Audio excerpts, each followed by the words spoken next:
తెలంగాణను డ్రగ్స్ రహిత రాష్ట్రంగా తీర్చిదిద్దడమే ప్రభుత్వ లక్ష్యమని డిప్యూటీ సీఎం భట్టి విక్రమార్క స్పష్టం చేశారు. ఈగల్ ఫోర్స్ కు పూర్తి అధికారాలిచ్చి రాష్ట్రంలో డ్రగ్స్ ఉనికిని పూర్తిగా నిర్మూలించే చర్యలు చేపట్టామని తెలిపారు. హైదరాబాద్లోని శిల్పకళా వేదికలో నిర్వహించిన ఈగల్ ఫోర్స్ యాంటీ డ్రగ్స్ అవగాహన సదస్సులో మంత్రి పొన్నం ప్రభాకర్తో కలిసి భట్టి పాల్గొన్నారు. రాష్ట్రంలో ఇకపై డ్రగ్స్ అనే మాట వినిపించకుండా చేయడమే ప్రభుత్వ సంకల్పమన్నారు. డ్రగ్స్ నియంత్రణ కోసం ఏర్పాటు చేసిన ఈగల్ ఫోర్స్ కు ప్రభుత్వం అన్ని రకాల అధికారాలు కల్పించిందని చెప్పారు.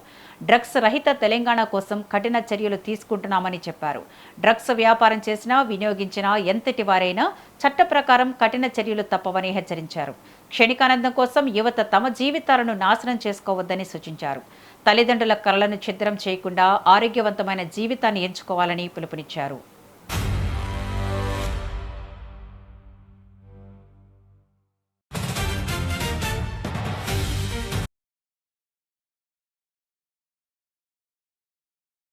అకుంఠిత దీక్షతో పని చేసుకుంటూ ముందుకు పోతాం.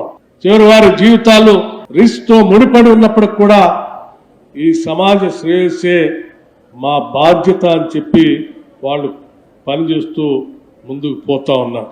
మన గురించి ఆలోచన చేస్తూ పనిచేస్తున్నటువంటి ఈ ఈగల్ ఫోర్స్ ని నేను అభినందిస్తూనే రాష్ట్ర ప్రభుత్వం ఎటువంటి కఠిన నిర్ణయాలు తీసుకోవటానికి వెనకాడదని మాత్రం నేను చాలా స్పష్టంగా చెప్పదలుచుకున్నాం. మా పిల్లల భవిష్యత్తే మా రాష్ట్ర భవిష్యత్. మా రాష్ట్ర భవిష్యత్తుకి ఎంత పెద్దవాళ్ళైనా సరే ఏమాత్రం ఆటంకం కలిగించినా ఎట్టి పరిస్థితుల్లో ఉపేక్షించేది లేదు.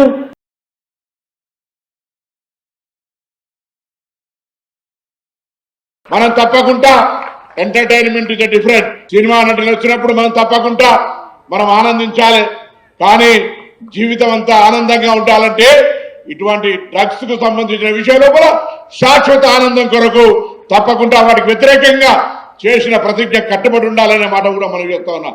అంతేకాదు, మనం కట్టుబడి ఉండడమే కాదు, ఇతర భవిష్యత్తులో మనల్ని చూసేటువంటి వాళ్ళకు కూడా ఓహో డ్రగ్స్ అంటే ఇంత ప్రమాదకరమా, ఎందుకంటే చెడు చాలా తొందరగా ఆకర్షితమవుతుంది. మంచి ఎంత చెప్పినా చెవుకెక్కదు. తల్లిదండ్రులు చెప్పినా, స్నేహితులు చెప్పినా, అధ్యాపకులు చెప్పినా చెడు తొందరగా అట్రాక్ట్ అయితే తప్ప వాళ్ళు ఎంత మంచి చెప్పినా అట్రాక్ట్ కాదు. సామెత ఉంది, చెడు అబద్ధము మనం గడప దాటే లోపల ఊరంతా తిరిగి మన గడప కాడికే వస్తుందట.